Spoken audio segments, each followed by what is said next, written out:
আসসালামু আলাইকুম, আশা করছি সবাই ভালো আছো। আজকে আমরা যে টপিকটা নিয়ে কথা বলবো সেটা হচ্ছে ন্যারেশন। এইচএসসি এবং এসএসসির যারা স্টুডেন্ট আছো তাদের জন্য এটা খুবই গুরুত্বপূর্ণ একটা টপিক। প্রথমেই আমরা জেনে নিই ন্যারেশনটা আসলে কি।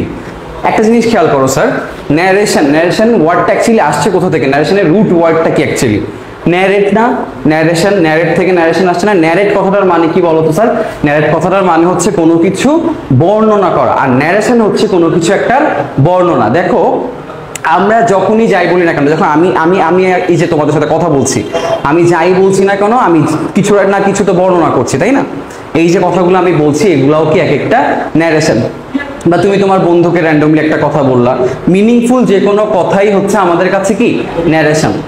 এখন একটা জিনিস খেয়াল করো, আমরা যখন কেউ যখন আমাকে কোনো কিছু একটা বলে, সাপোজ তোমার ফ্রেন্ড তোমাকে বলেছে যে আজকে আমার ভাল লাগছে না। তোমার ফ্রেন্ড, মনে করো তোমার ফ্রেন্ড আসিফ তোমাকে বলেছে যে আজকে আমার ভাল লাগছে না। এখন তুমি এই কথাটা এসে আমার কাছে বলবে, তুমি কথাটা চাইলে আমার কাছে দুইভাবে বর্ণনা করতে পারো না? তুমি চাইলে কথাটা দুইভাবে বলতে পারো না স্যার? ফার্স্ট অফ অল তুমি চাইলে কি বলতে পারো? তুমি চাইলে আসিফ তোমাকে যেভাবে বলেছে কথাটা তুমি ডিরেক্টলি অ্যাজ আ কোটেশন উঠায় দিলে। মনে করো আসিফ আমাকে বলেছে আজকে আমার ভালো লাগছে না। আসিফ আমাকে বলেছে আজকে আমার ভালো লাগছে না। এই কথাটা তুমি কি করলা? ডিরেক্টলি আসিফ যা বলেছে তা আমাদের কাছে তুলে ধরলা। আর আরেকটা কি করতে পারো বলো তো স্যার? আরেকটা হচ্ছে আসিফের কথাটাই তুমি তোমার মতন করে এক্সপ্লেইন করলা। মনে করো আসিফ আমাকে বলেছে আজকে ওর ভাল লাগছে না।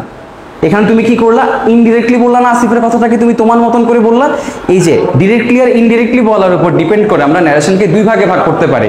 একটা হচ্ছে ডিরেক্ট স্পিচ বা ডিরেক্ট ন্যারেশন, যেটা কিনা বক্তার কথা সরাসরি তুলে ধরা হয়। বক্তার কথা যদি সরাসরি তুলে ধরা হয় সেক্ষেত্রে সেটাকে বলা হয় ডিরেক্ট স্পিচ। যেমন আসিফ, মনে করো তোমার সেই friend, Asif said to me I am hungry. Asif আমাকে বলেছে যে সে কি ক্ষুধার্ত। আবার এটা কি করলাম আমরা? আসিফ আমাকে যেভাবে বলেছে ঠিক সেভাবে আসিফের কথাটা দেখা যাচ্ছে কোটেশন আমি তুলে ধরলাম। এটাকে আমরা বলবো ডিরেক্ট স্পিচ। এখানে আমরা বক্তার কথা সরাসরি তুলে ধরি। আরেকটা একটু খেয়াল করো, Asif told me that he was hungry. দেখো আসিফ কথাটা আমাকে আগে বলেছে না, সো ও কি এখন হাংরি আছে নাকি ও যখন আমাকে বলেছিল তখন হাংরি ছিল? ও অবশ্যই যখন আমাকে বলেছিল তখন হাংরি ছিল, এই জন্য আমরা এটাকে দেখো টেন্সটা চেঞ্জ করে ফেলেছি। আর এখানে দেখো আমি আয়ের জায়গায় কি আনছি স্যার? আয়ের জায়গায় আমি এখানে এনেছি হচ্ছে হি, কারণ কথাটা আমি বলিনি। কথাটা কি বলেছে? কে বলেছে কথাটা? আসিফ বলেছে। সো ক্ষুধার্ত কে? আসিফ।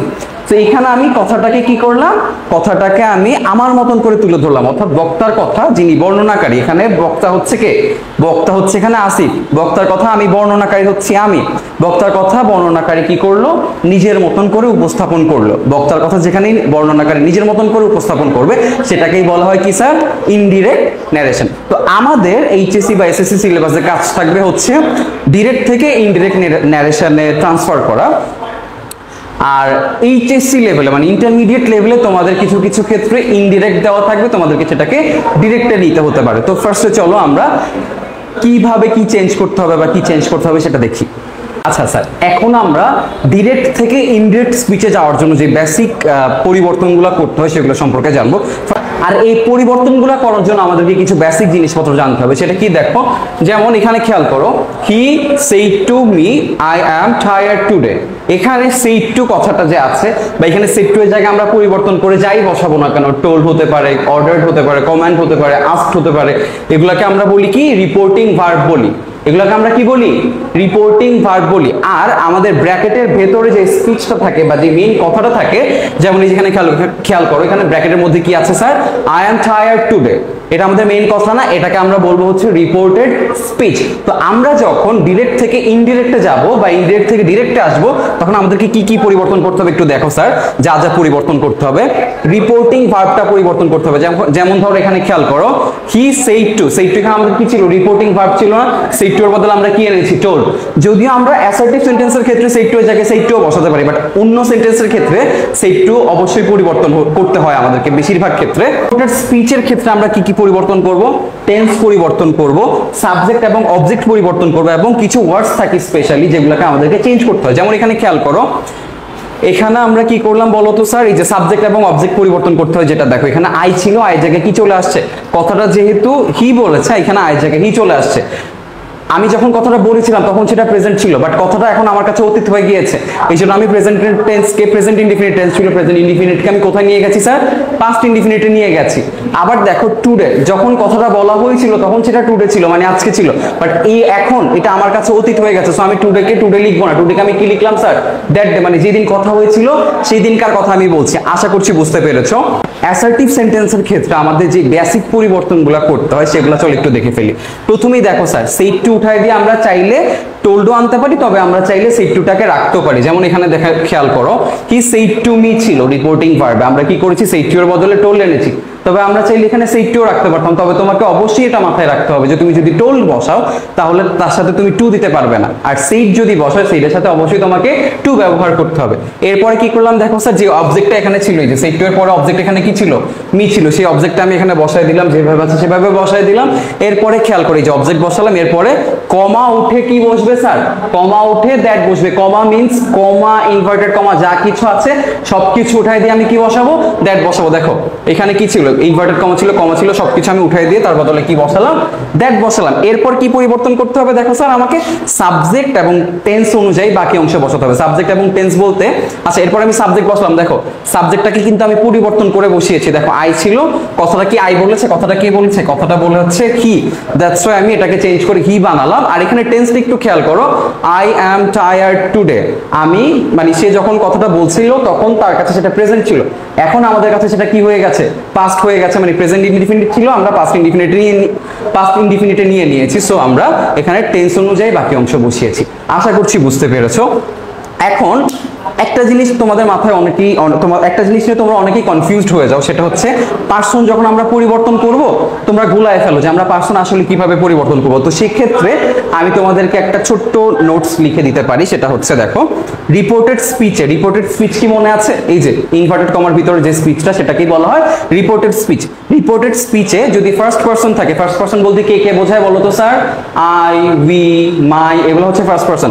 ফার্স্ট পার্সন থাকলে আওয়ার, ফার্স্ট পার্সন থাকলে আমরা কোথায় তাকাবো বলো তো স্যার, ফার্স্ট পার্সন থাকলে আমরা রিপোর্টিং যেই ভার্বটা, এই যে রিপোর্টিং ভার্বের আগে যে সাবজেক্টটা রাখা আছে, রিপোর্টিং ভার্বের আগের সাবজেক্ট অনুযায়ী আমরা চেঞ্জ করবো। যেমন এখানে খেয়াল করো, এখানে আই ছিল, আই কি ফার্স্ট পারসন না, আই ছিল দেখে আমরা কি করেছিলাম, তার আগে রিপোর্টিং ভার্বের আগে যে সাবজেক্টটা ছিল কি ছিল সেটা অনুযায়ী কিন্তু আমরা পরিবর্তন করেছি।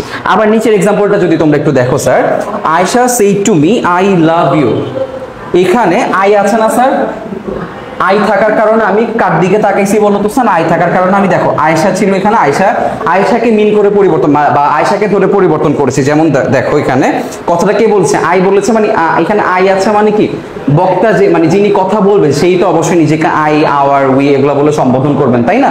তাই আমরা বক্তার দিকে তাকাবো, রিপোর্টিং ভার্বের আগে সাবজেক্ট যে থাকে সেই হচ্ছে বক্তা। তো এখানে আয়েশা ছিল, আয়েশার বদলে আমরা কি বসালাম, শি বসলাম, যেহেতু আয়েশার নাম অলরেডি একবার মেনশন হয়ে গিয়েছে।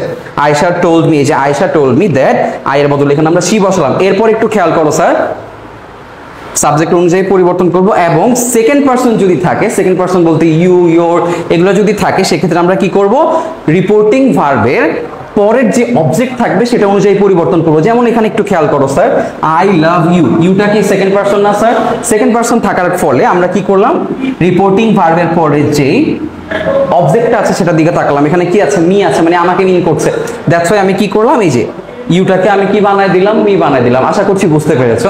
এছাড়াও অনেকের কোনো একটা প্রোনাউনের সাবজেক্টিভ ফর্ম বা কোনো একটা নাউনের সাবজেক্টিভ ফর্ম, অবজেক্টিভ ফর্ম নিয়ে তোমাদের অনেকের কনফিউশন থাকে, সেটার জন্য তোমরা এই আমার যে ছোট্ট টেবিলটা আছে সেটা একটু খেয়াল করো।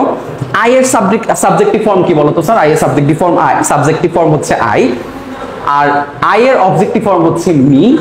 মি এর পজিটিভ ফর্ম মানে বোঝো তোমরা, যেটা দ্বারা কোনো কারো কিছু নিজস্ব বোঝায়, কারো নিজস্ব কোনো কিছু বোঝালে সেটাকে বলা হয় পজিটিভ ফর্ম। যেমন আই, মি, আর এখানে পজিটিভ ফর্মটা হচ্ছে মাই, আমার নিজের, my pen, my book, my house, আমার নিজের কোনো কিছু বোঝাতে আমি এটা ব্যবহার করব।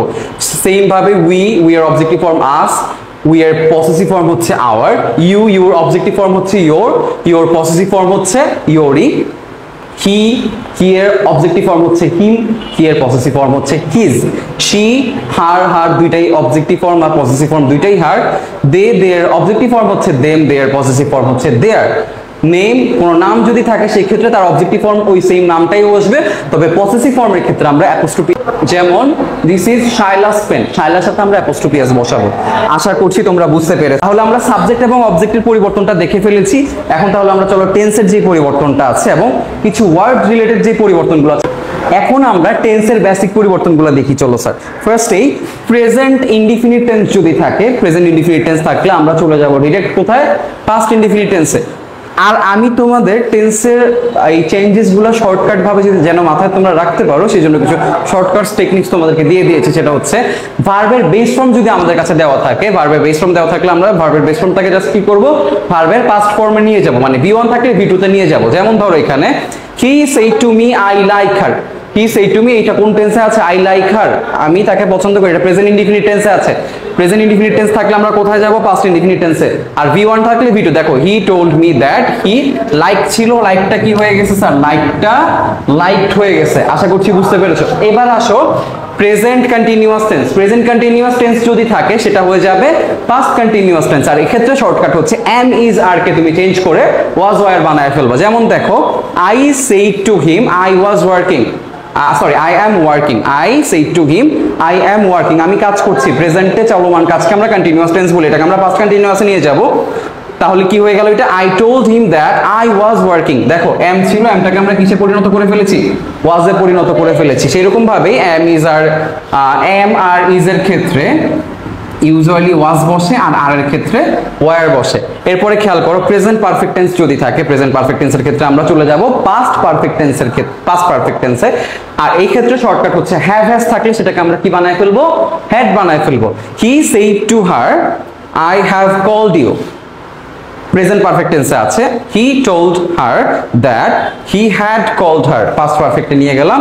চেঞ্জটা শুধু কি আসলে এখানে দেখো স্যার, হ্যাভ ছিল, হ্যাভটাকে আমরা কি বানায় ফেলছি, হ্যাড বানায় ফেলছি। এরপরে আসো প্রেজেন্ট পারফেক্ট কন্টিনিউয়াস টেন্স থাকলে আমরা যাব হচ্ছে পাস্ট পারফেক্ট কন্টিনিউয়াস টেন্সে। এক্ষেত্রে শর্টকাট হচ্ছে হ্যাভ বিন অথবা হ্যাজ বিন থাকলে আমরা নিয়ে যাব কিসে, হ্যাড বিন, ওই যে এটার মতন হ্যাভ হ্যাজ থাকলে তার বদলে আমরা জাস্ট হ্যাড নিয়ে আসবো। যেমন he said to me I have been calling you, অনেকক্ষণ ধরে কল করছে, সো এটা হচ্ছে প্রেজেন্ট পারফেক্ট কন্টিনিউয়াস টেন্স। নিয়ে গেলাম কিসে আমরা, হি told me that he had been calling me. তো আমরা কি করলাম, হ্যাভ বিন এর জায়গায় কি নিয়ে আসলাম, হ্যাড বিন নিয়ে আসলাম। এরপরে দেখো পাস্ট ইনডিফিনিট টেন্স যদি থাকে আমরা চলে যাব ডিরেক্ট পাস্ট পারফেক্ট টেন্সে। এই ক্ষেত্রে শর্টকাট হচ্ছে V2 থাকে যদি, সেক্ষেত্রে হ্যাড প্লাস V3 হবে। দেখো he said to me I called you, আমাকে কল করেছিল, সেটা পাস্ট ইনডিফিনিটে আছে। He told me that he had called me, দেখো কল্ড ছিল, কলটা হচ্ছে ভার্বের সেকেন্ড ফর্ম, আর কল্ড এর থার্ড ফর্মও কল্ড, সো এখানে he had called, had plus V3, V2 ছিল, আমরা হ্যাড প্লাস V3 তে নিয়ে গেলাম। এরপরে লাস্টলি আসছে হচ্ছে past continuous tense. Past continuous টেন্সের ক্ষেত্রে আমরা চলে যাব পাস্ট পারফেক্ট কন্টিনিউয়াস টেন্সে, এবং এক্ষেত্রে আমাদের শর্টকাট হচ্ছে স্যার ওয়াজ ওয়ার যদি থাকে আমরা ওয়াজ ওয়ারের জায়গায় কি নিয়ে আসবো, হ্যাড বিন নিয়ে আসবো। যেমন দেখো Asif said to me I was calling you, আমাকে কল করছিল, past continuous. Asif told me that he had been calling me, এই যে ওয়াজের জায়গায় আমরা কি নিয়ে আসলাম, হ্যাড বিন নিয়ে আসলাম। আশা করছি বুঝতে পেরেছো। এছাড়া যে টেন্সগুলো আছে যেমন তোমার present past perfect tense, past perfect continuous tense, এগুলো কোনো পরিবর্তন। আর ফিউচার টেন্সের ক্ষেত্রে জাস্ট শেল থাকলে শুড, উইল থাকলে উড হয়ে যাবে, সেটা আমরা একটা বক্সের মাধ্যমে দেখে নিই। এছাড়াও আরো যে মডাল অক্সিলারি ভার্ব এবং কিছু ওয়ার্ডের পরিবর্তন আছে সেগুলো এখন দেখে নিই। আচ্ছা এখন দেখো স্যার কিছু মডাল অক্সিলারি ভার্ব এবং কিছু স্পেসিফিক ওয়ার্ডের আমাদের চেঞ্জ করতে হবে। সেগুলো হচ্ছে শেল থাকলে শুড, উইল থাকলে উড, ক্যান থাকলে কুড, মে থাকলে মাইট, মাস্ট থাকলে হ্যাড টু, টুডে থাকলে দ্যাট ডে, টুমরো থাকলে দ্য নেক্সট ডে, ইয়েস্টারডে থাকলে দ্য প্রিভিয়াস ডে, লাস্ট থাকলে মানে লাস্ট রিলেটেড যে কোনো ওয়ার্ড থাকলে লাস্টের পরিবর্তে কি হয়ে যাবে, দ্য প্রিভিয়াস চলে আসবে। নেক্সট থাকলে নেক্সটের পরিবর্তে দ্য ফলোইং, দিস থাকলে দ্যাট, দিস থাকলে দোজ, নাও থাকলে দেন, হিয়ার থাকলে দেয়ার, কাম থাকলে গো। আশা করছি তোমরা বুঝতে পেরেছো। আজকে ছিল আমাদের ন্যারেশনের এই নিয়ে বেসিক আলোচনা। নেক্সট ক্লাসে ইনশাআল্লাহ আমরা ন্যারেশনের যে আরো বিস্তারিত আলোচনা আছে